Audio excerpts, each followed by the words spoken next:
महाराष्ट्रात कोणत्या पक्षाचं सरकार येणार? महाराष्ट्रात महायुतीचे सरकार येणार. असं काय वाटतं तुम्हाला?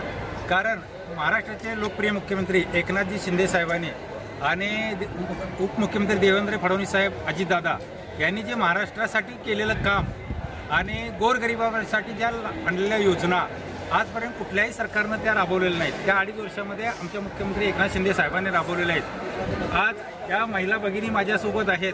यांच्यासाठी पण लाडकी बहीण योजना मुख्यमंत्री साहेबांनी आणली आणि ती 1500 रुपये.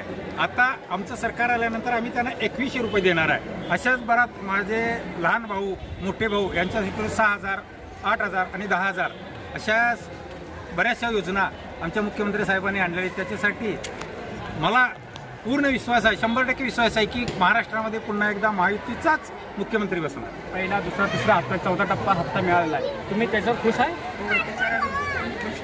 सरकारच्या योजनेवर तुम्हाला काय सांगायचं? मुख्यमंत्री साहेबांनी आणलेल्या योजना या आमच्यापर्यंत पोचल्यात आणि आम्ही त्यांच्या पाठीशी आहे आणि पुन्हा एकदा त्यांना आम्ही मुख्यमंत्री करू. चंदगडच्या राजकारणामध्ये अटीतटीची निवडणूक आहे. या निवडणुकीमध्ये तुम्ही कुणाला पाठिंबा द्याल? आम्ही शिवसेने आम्ही पाठिंबा घड्याळालाच करणार, राजेदादांनाच पाठिंबा करणार. कारण आम्ही राजेदादांना पाठिंबा केलो की माझा भाऊ मुख्यमंत्री अनेकदा पुन्हा होणार ही मला खात्री आहे. आणि सगळ्या लेडीजला पण आमच्या हक्के पोचले, कुणाला नाही असं नाही आहे. आणि आम्हाला तोच भाऊ पाहिजेत आणि आम्ही राजेदादांनाच विजय करणार आणि घड्याळालाच मतदान करणार. आत्ताच्या महिला वर्गाला तुम्ही काय आव्हान करा?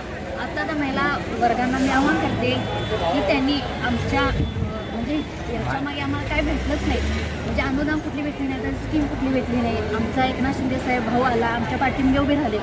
मग महिलांना एवढंच करतो की घड्याळाला मतदान करून आणि राजेदादांना निवडून आणण्याचं काम मी करत.